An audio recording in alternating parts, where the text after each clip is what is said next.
welcome the first legend. The first legend is Miss Risa Nakaya from Takasaki City University of Economics. She will deliver her speech under the title of Revived Dissonance. Revived Dissonance. Then, Miss Nakaya, could you come to the center of the stage and fight for your own purpose?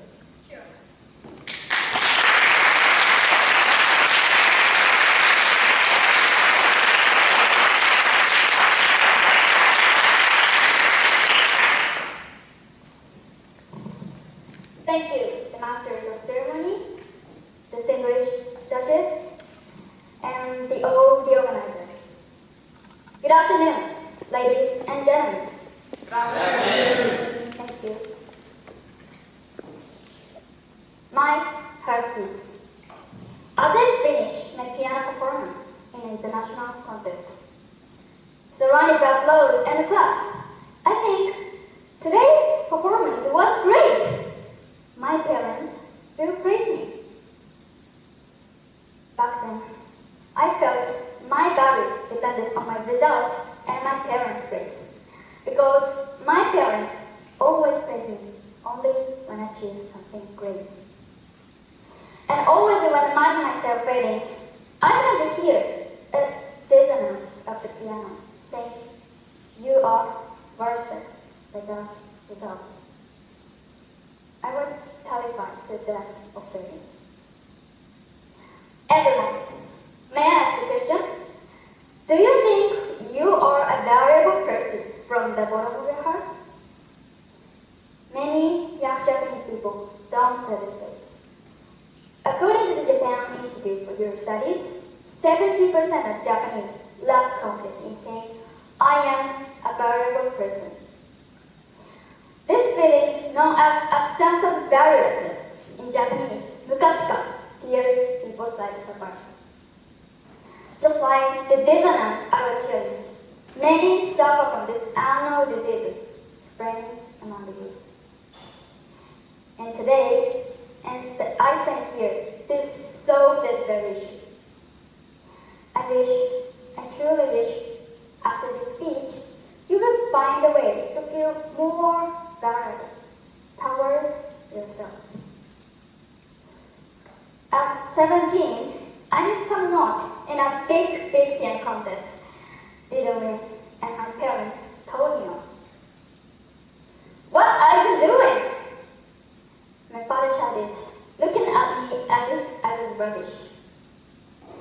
I became afraid of playing piano and was stopped. My fingers stopped moving as results overshadowed the keyboard. And I began to see only the dark keys mirroring my fear. Alone at night, having to be in the piano, I faced my resultless self, sobbing, asking myself, why am I even alive? I was hopeless as an ant about to get squished by a piano, but I wanted to hear a beautiful harmony of the piano again.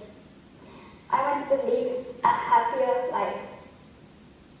And I should thank God for this magical event that changed my way of thinking. Since I belong to the ESS community, I had to create a speech, so I conducted a public speaker who always talks about human values. We had a chat through Zoom, brainstorming, and we had a chat about speech. But suddenly, he opened his mouth, looking dead straight into my eyes. Do you feel valuable towards yourself?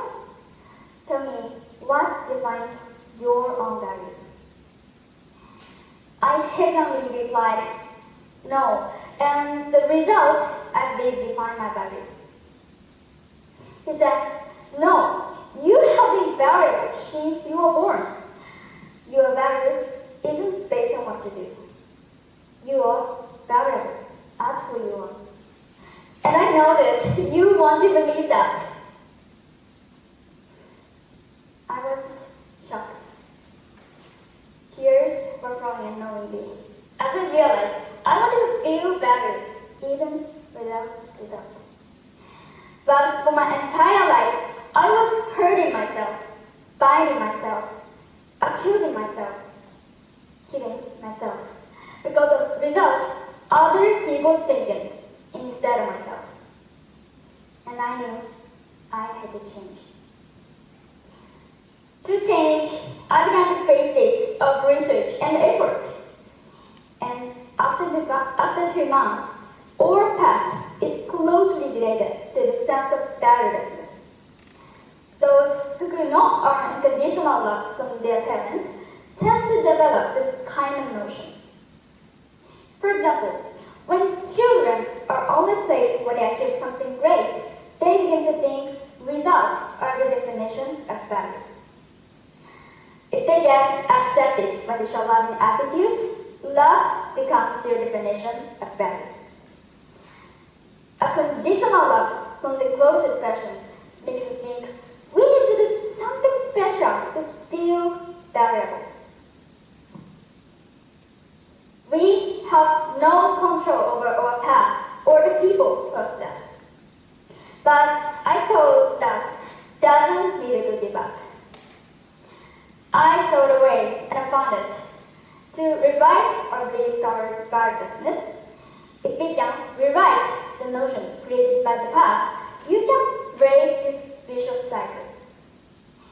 And according to research on Freud, to rewrite our belief, we have to go to approach or subconscious, because subconscious takes more than 90% of our consciousness.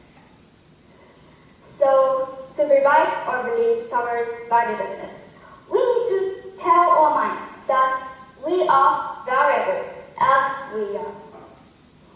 So, the only solution was to talk to yourself, to meditate 15 minutes before you go to bed or when you wake up, and tell yourself, you are valuable as who you are.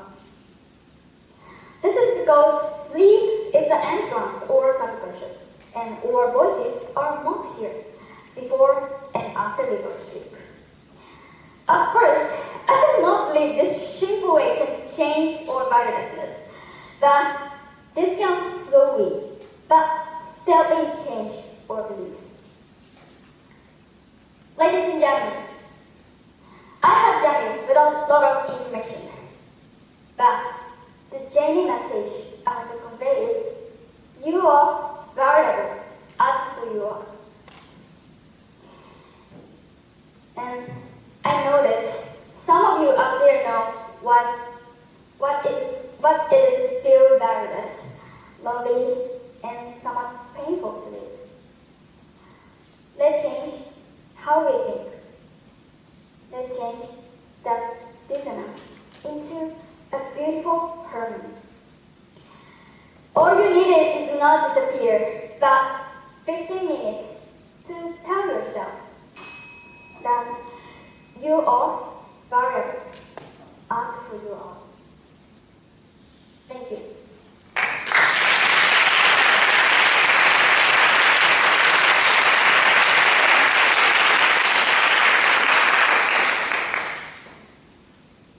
Thank you, Ms. Sakai. Now, we will have a question and answer session. Judges, please raise your hand if you have any questions. Mr. Tamura, please. Okay, Orisa-san, thank you so much. I have a question about the key phrase that you used. Your key phrase, you are valuable as you are, and what determines your value is not what you did, but it can be determined by who you are. And you said that the results and external validation don't matter because you are valuable as who you are. However, if you look at the real society, there are so many things that professionals and like much of the society and professional environments are built on results and performance evaluation. How can you describe the difference between the reality that we have seen in today's modern society and the message that you sent today? Okay, thank you for the questions. I think the results in this real society is judges from others people. But the value of existence is not judged from others. This is determined from myself. So I think that these are not the same things.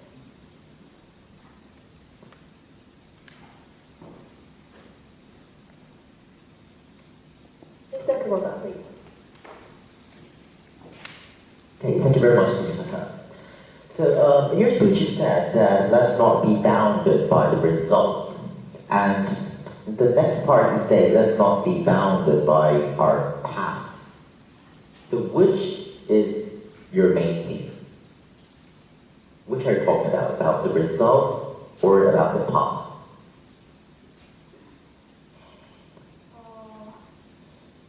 The past is caused by or a sense of valuelessness, but results in the past results.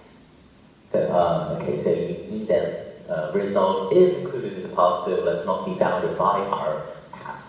Okay, so I'm done. Thank you. Ms. Kuka, please. Thank you for your speech. I have one question. You emphasized the importance of talking to yourself and meditating as a way to combat feelings of valuelessness. Is this the only way you think is the best way to focus this mental shift? Is this the only way? Or is there any other methods you think is practical to practice? I think this is the best thing, best solution, I think. Because when I had a sense of valuelessness, I read a book that written by a Korean scientist say to rewrite that dissonance or rewrite the past trauma. The best thing is to tell our mind. So, and I actually tried it, and I overcome the valuelessness. So I think that's it. Thank you.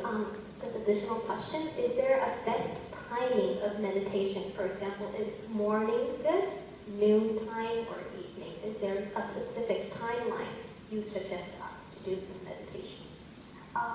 Meditation is good for time is before sleep. Sleep is the entrance or subconscious, and our mind is most refreshed. So I think that the before sleeping is the time. Thank you, interesting. Thank you very much.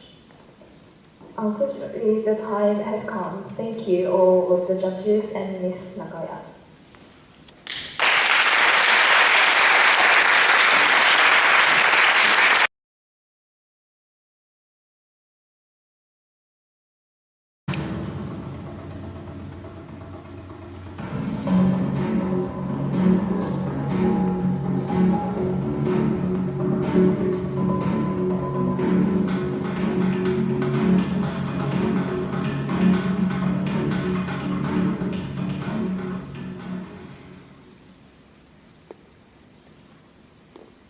Let us welcome the second legend.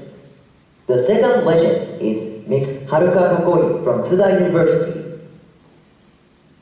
She will deliver her speech under the title of One for All for One. One for all for one. Then, Ms. Kakoi, could you come to the center of the stage and fight for your own purpose? Sure.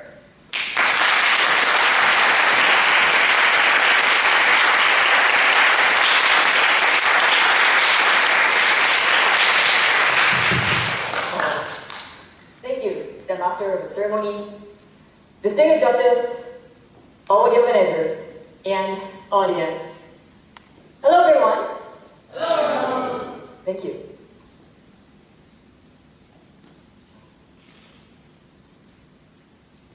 I clearly remember the day when I quit my job.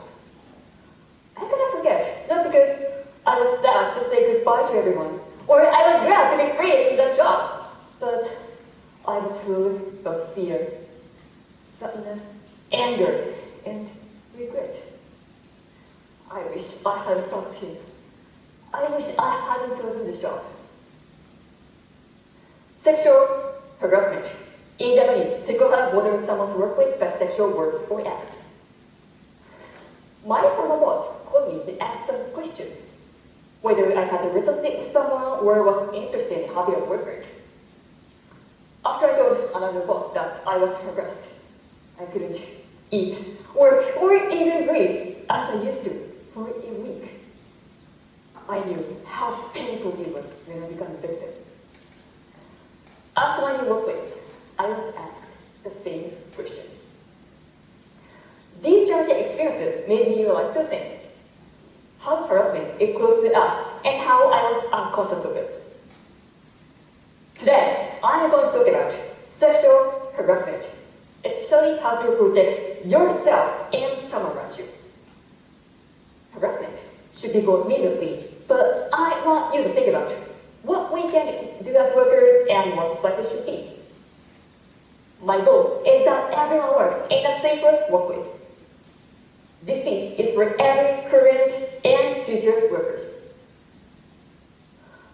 You might say, well, I can see someone take on me, or you are just unlucky.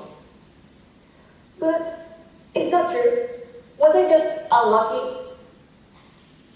The Ministry of Health labeled welfare issues 8,000 workers, and it turned out that 1 out of 10 experienced sexual harassment. 10% is a small number. However, what's important here is the hidden victims who cannot speak up behind the numbers. This research says the most prepared answer to what did you do after being the victim was did nothing, because they are afraid of being alone with the victim of harassment. It might be troublesome, or even don't know what to do. The actual number must be more than 10%, and they're still suffering alone.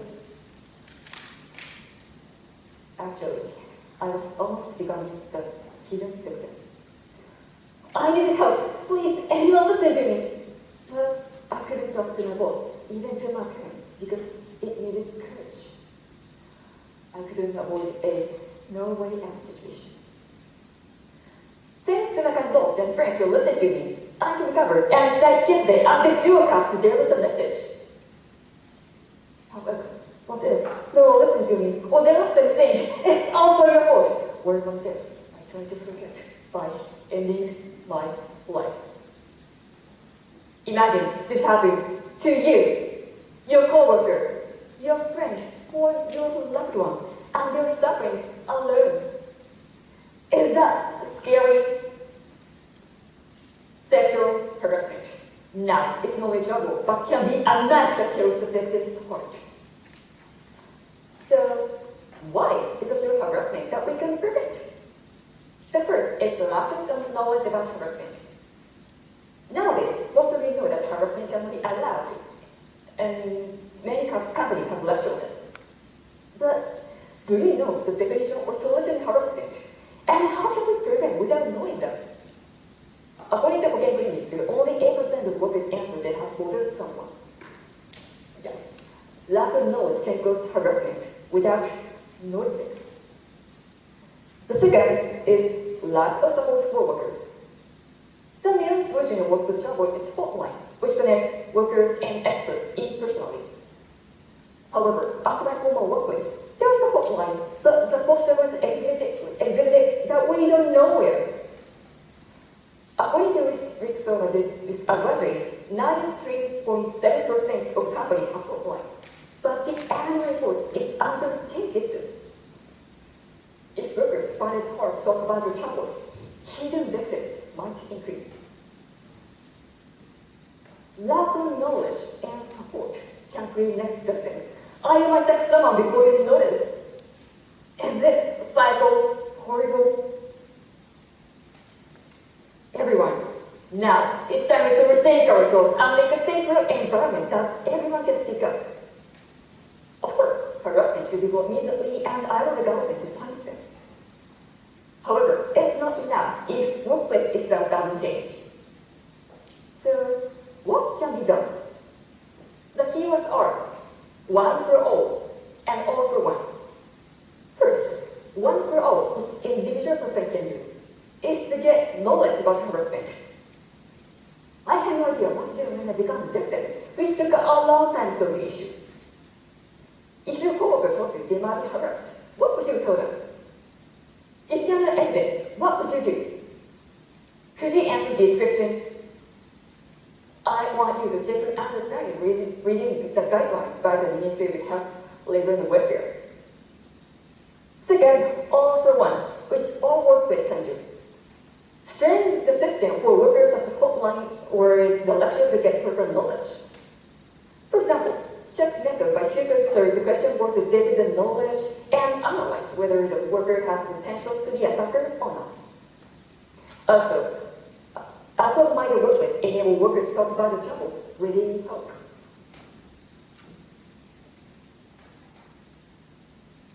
After I left my workplace, I was scared to work again.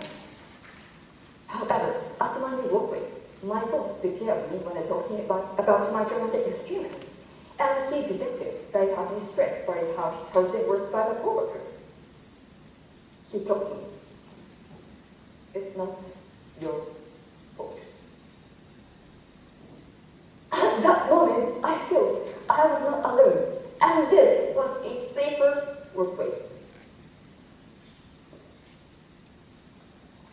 Sexual harassment. Now, it's not a business for all state. Still, I have a flashback on the day when I quit my job. We cannot eliminate harassment, but we can prevent it. One person, one rule cannot make the workplace. Each people take the hand together to make a safer, better workplace. Let's be a calculus of the new era of the workplace. Please remember, one for all and all for one. Thank you.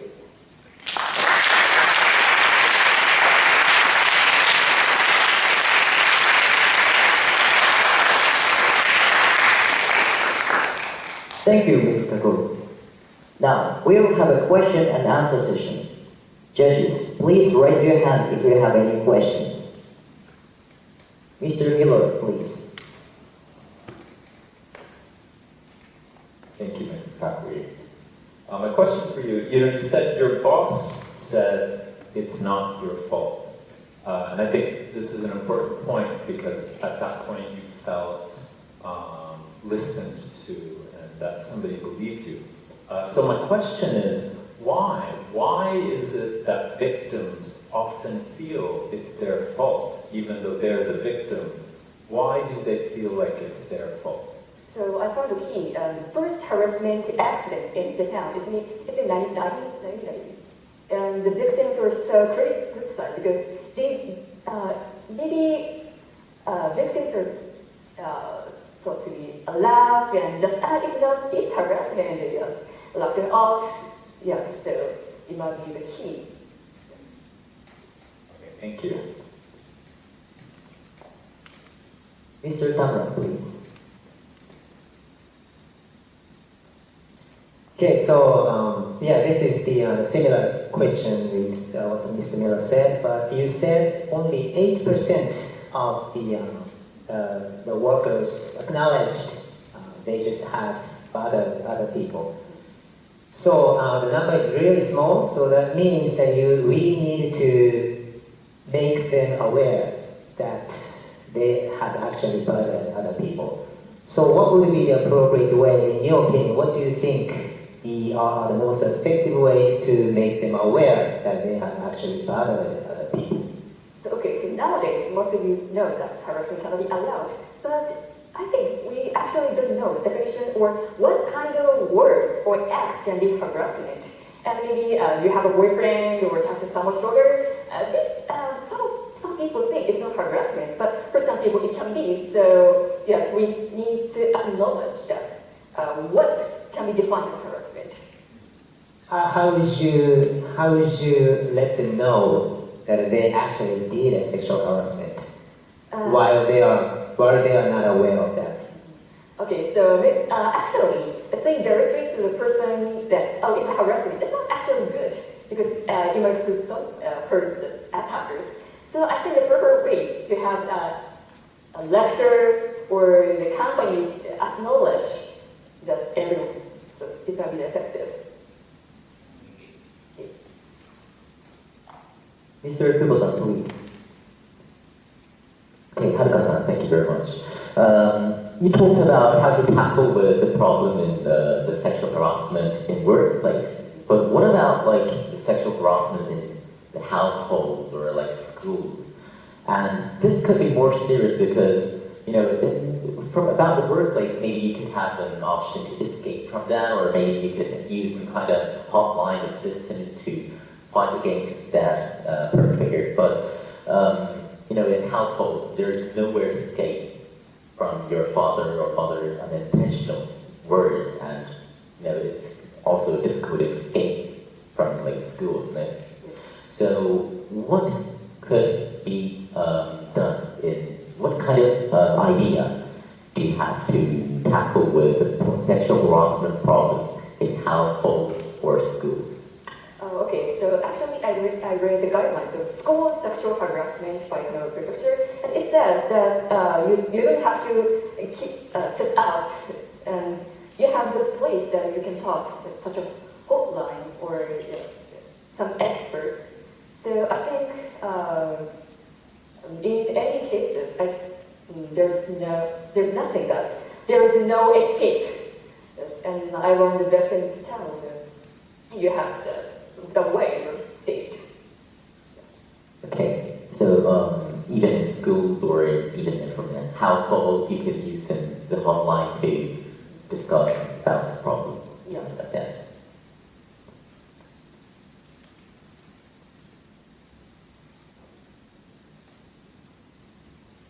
Mr. Tamura, please. So how do you think the generation gap played out in this situation? I think there is one kind of chauvinist thing, but I think the importance is not to reject or refuse others' opinion, but we have to try to understand each other. And I think it's okay to achieve the workplace of one for all and all for one. That's my answer. Unfortunately, the time has gone. Thank you all of the judges and Ms. Kakori. Thank you.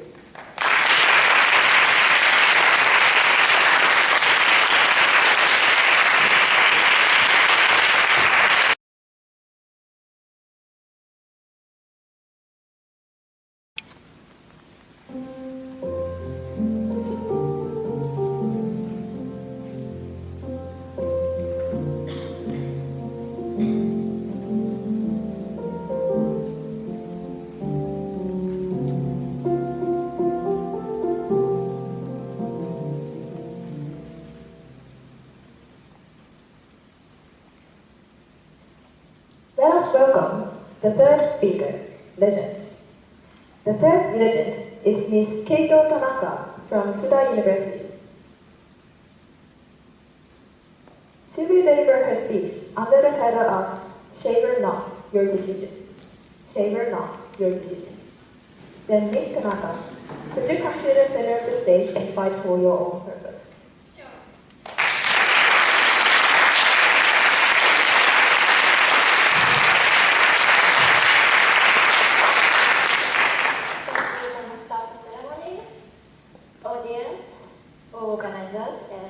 distinguished judges. Hello, everyone. Hello. You might feel surprised after hearing me say, I haven't achieved almost all my awarded here for 5 years. I know I'm doing something weird, but now I just follow my inner voice and I'm happy being who I am. Follow your inner voice. That is the topic of this speech. Have you ever hesitated to do what your heart wants because of the criticism from people around you? I believe everyone has at least once. So after this speech, I want you to follow your inner voice no matter what people say, because through my 5-year struggle with body hair, I found that is the key to happiness. To begin with, let me tell you about my story. When I was younger, I took swimming lessons. I was not a good swimmer, but I liked it. However, one day, I hit puberty.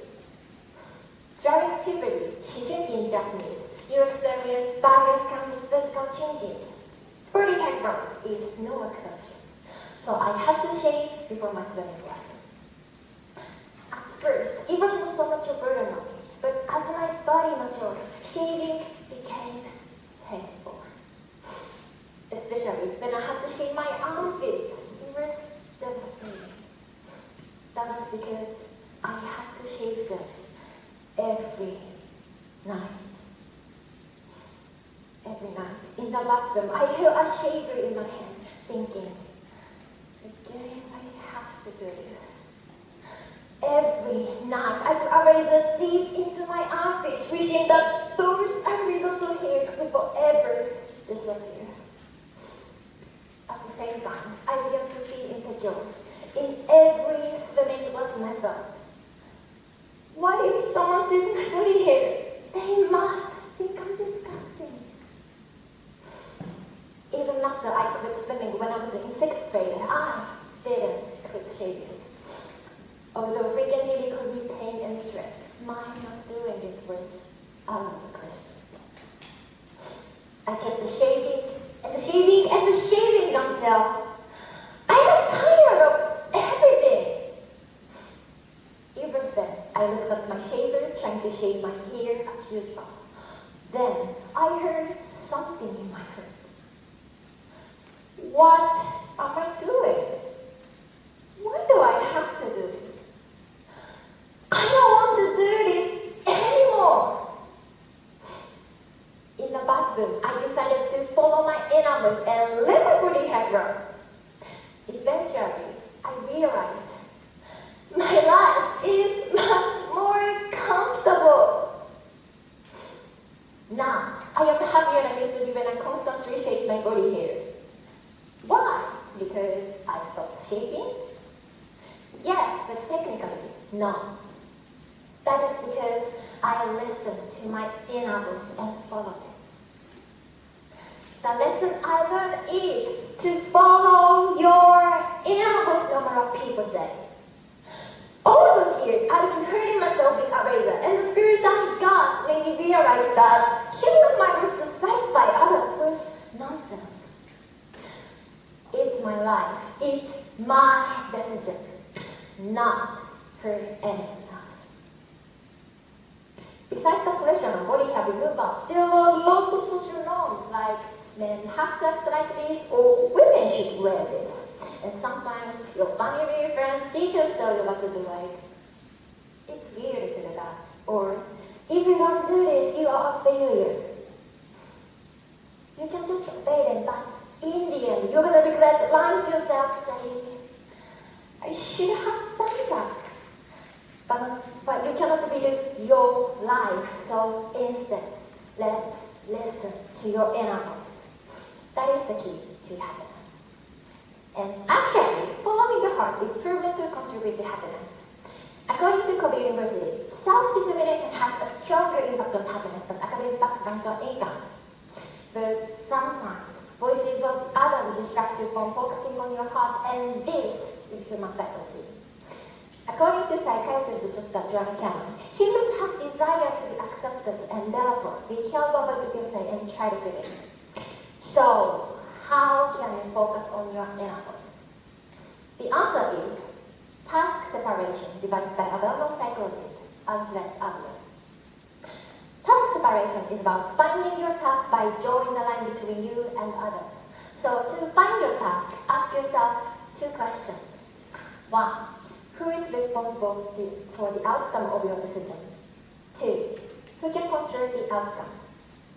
If you are in your camp, it's your task to do, and if not, you don't have to do it. So, how does it work?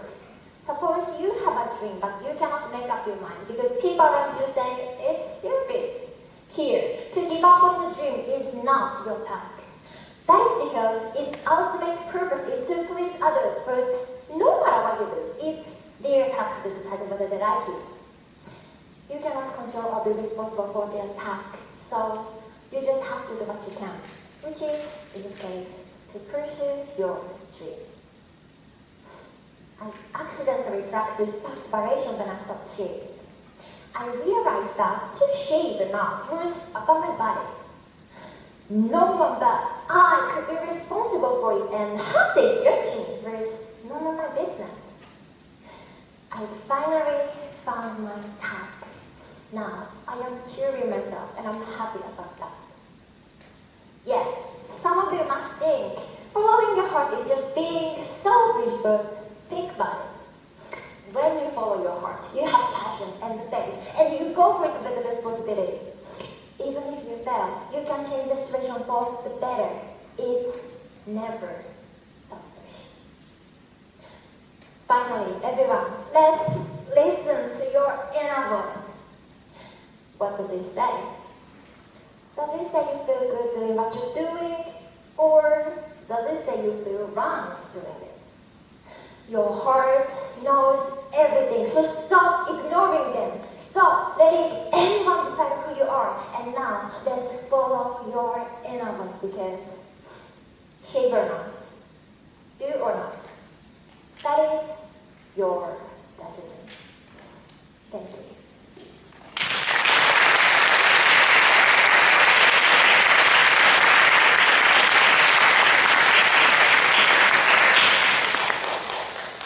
Thank you, Ms. Tanaka. Now, we will have a question and answer session. Judges, please raise your hand if you have any questions. Mr. Tomoda, please. Okay, thank you, Kei-san.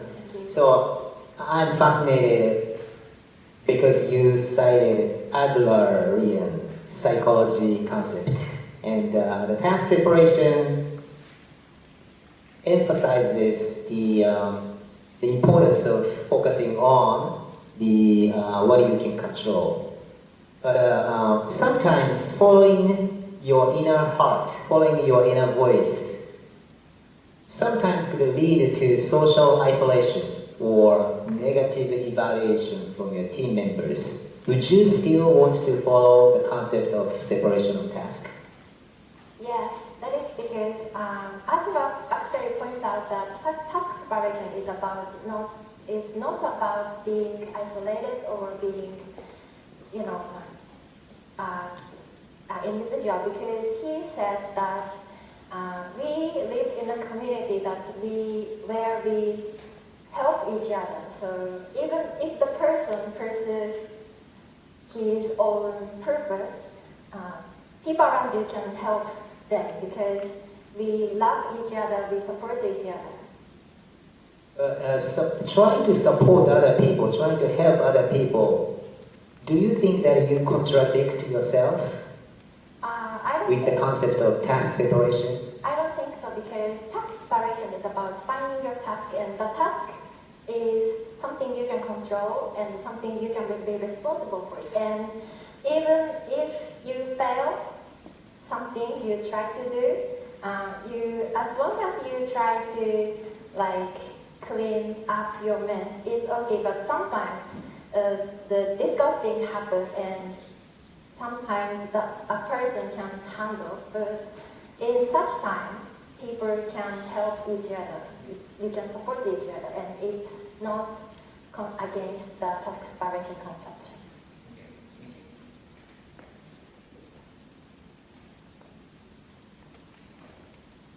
Yes, Kakta, please. Thank you very much. In your speech, you referred to social norms and pressures. How do you think these external expectations can be challenged or changed in a larger scale, beyond individual actions to create a more accepting society? I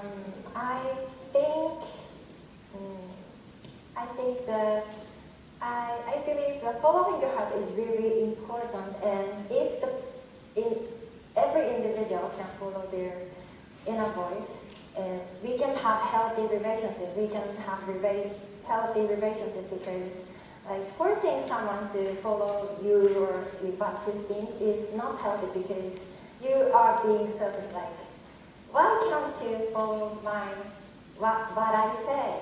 You're being selfish, but actually the person enforcing is being selfish, right? So the important thing here is to separate tasks, and when you decide what to do, you have to control it, or you have to be responsible for it. And if every person can do that, the society will be better. Thank you very much. Just one additional question. So you said that following your inner voice does not mean you're selfish. But for example, if I have terminal cancer and I feel that my happiness, my inner voice, is to end my life, but this is in current society, ending your own life is not allowed. What do you think about this issue? If you truly want to end your life, I think there is some ways to do so. Like, you can go to Switzerland or something where you can end your life. So even the thing you want to do seems not allowed, you can find the alternatives or another opportunity. Thank you for answering the difficult question. Thank you. Unfortunately, the time has come. Thank you, all of the judges and Ms. Tanaka.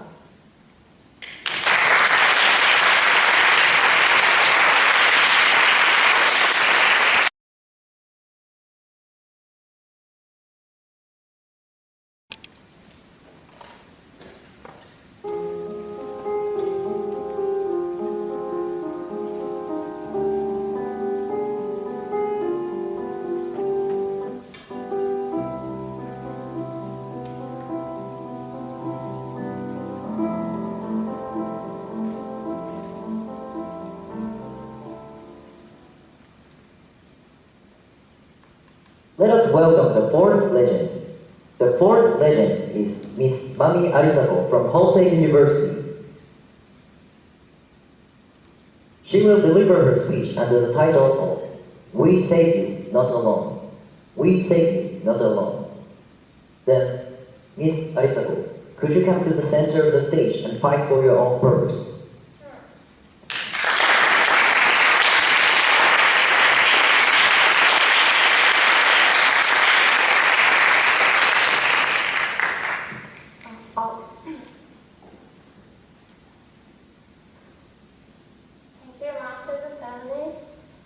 Distinguished judges, all the organizers, and audience. Hello, everyone. Hello. Thank you. Molestation. I'm studying to get over the trauma of the day.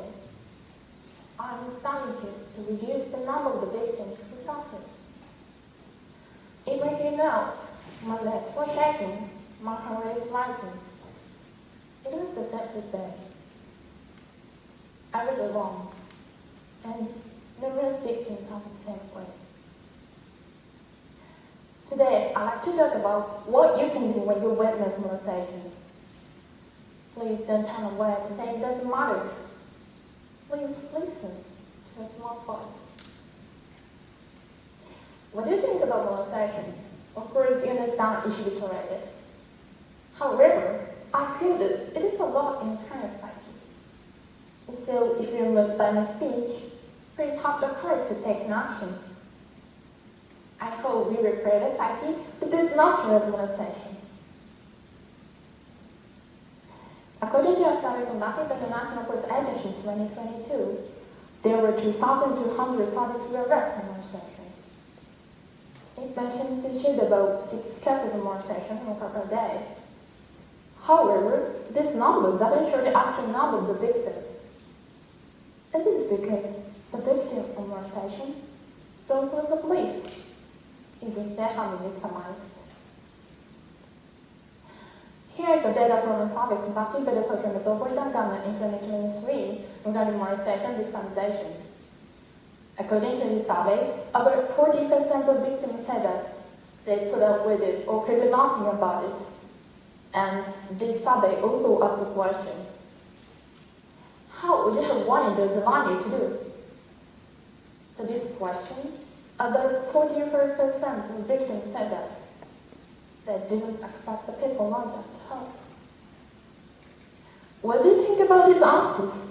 In today's society, many victims of molestation can rely on others and have no choice but to endure.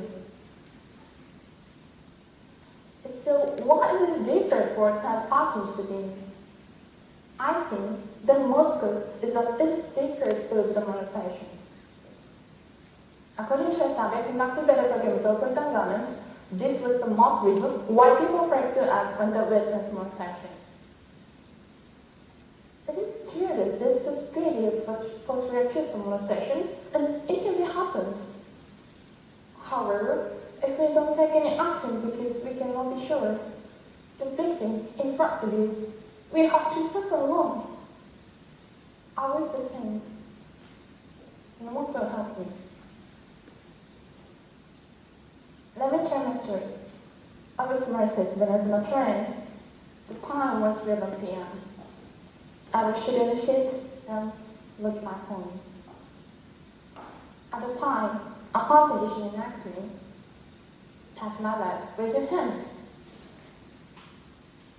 Of course, it is not an accident, but he never stopped. And I started.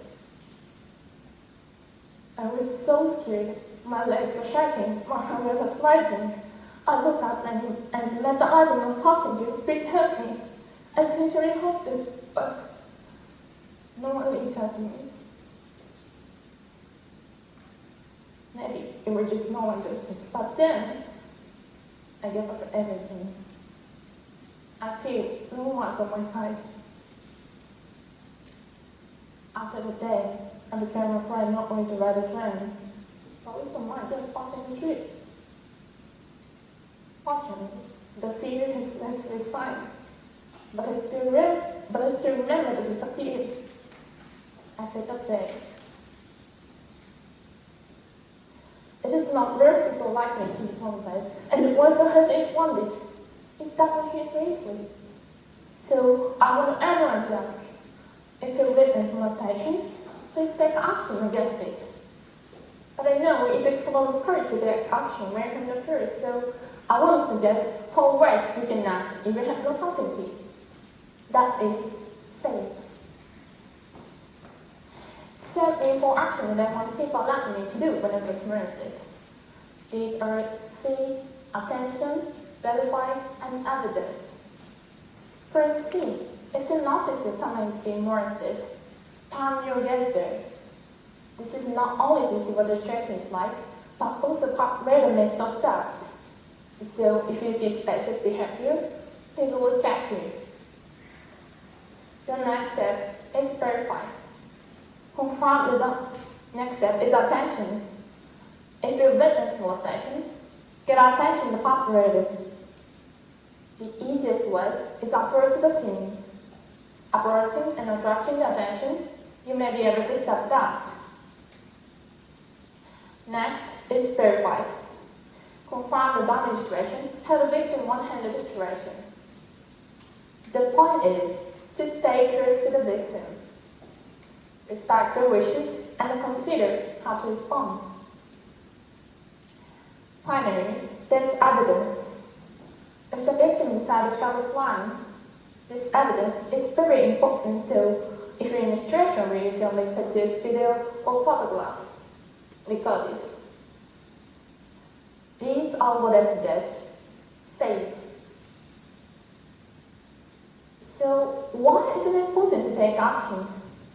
It is because the possibility of stalker molestation is greatly increased if taking some actions. In fact, according to a survey conducted by the Tokyo Metropolitan Government, over 90% of molesters were stopped when witness acted. Still, you may be troubled by the situation. Or if I'm around, or if I get myself into trouble, I'm not appealing. But please understand, your courageous actions can save the victims. Help is not only to turn the criminal into the police. It means to reduce the suffering of the victims and to be sad with them. I believe you all can be a hearthrest to the victim. Ladies and gentlemen, now is the time to make a psyche who does not dread molestation. I was alone that day.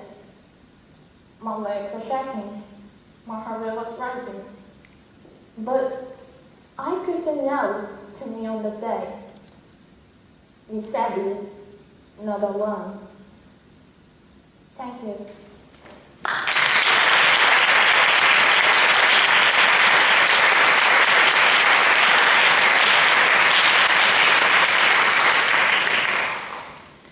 Thank you, Ms. Isabel. Now, we'll have a question and answer session. Judges, please raise your hand if you have any questions. Mr. Miller, please. Thank you, Ms. Arisako. So in your speech you said that I hope we'll create a society that does not tolerate molestation. So do you think that society at the moment, it does tolerate molestation? And if so, why? Why is society tolerant of people molesting other people? So you mean that now, currently, society allows the molestation or the criminal? Well, so why? Yes, that's what you said in your speech, that you said you feel like it's allowed and that you hope we can create a society that doesn't tolerate it. So, yeah, why does society tolerate it? Okay, thank you. I think the molestation is, for everyone, molestation is just normal thing, no matter it is criminal, of course, but the many people tend to think the responsibility for themselves, the victims. So because you're wearing this card, because you went out at the night, so many people tend to think the responsibility for the victim. So it is normal. So many people think molestation is normal thing, but I don't think so. The responsibility is not only the victims, but also the everyone and the environment. So I want to make the environment that does not tolerate molestation. Okay, thank you very much. Mr. Kubota, please. Okay, thank you very much, Sam, and being brave enough to talk about your traumatic experience. So you suggested us what we could do as an individual, but what about what kind of things are police or railway companies doing to decrease this molestation? Thank you. Yes, I think,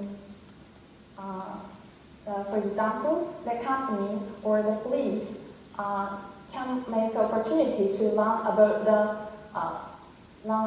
the solution for, such as my say attention to evidence, such as the solution for the everyone, not only to the woman but also every man or any person. So it is because I think in a current society there's no opportunity to learn about the solution, So the company or police or government to make that opportunity to run the things. Is that all? Sorry, just an additional question. Because is that all? Because like in the railway, when you take train, there are sometimes the camera on the ceiling, and maybe that is one kind of an action which railway company took to tackle with this problem. So you said that there is kind of like a learning opportunity that there's carried out, but isn't there something more that the railway company or police should do? Sorry, could you say that again? Isn't there any what kind of suggestion would you give to the railway companies or the police to regarding this problem? Okay. So, for example, the security camera, like that. Yes. So, for example, in the train, I want to make more security. I want the police or companies to make the security system, such as the, as I said, security cameras and other system which the victim can consult some person. So yeah, it is not clear my answers, but I think I want to make the security system for the victim. That's my answer. Thank you very much. Unfortunately, the time has come. Thank you all of the judges and Ms. Arisako.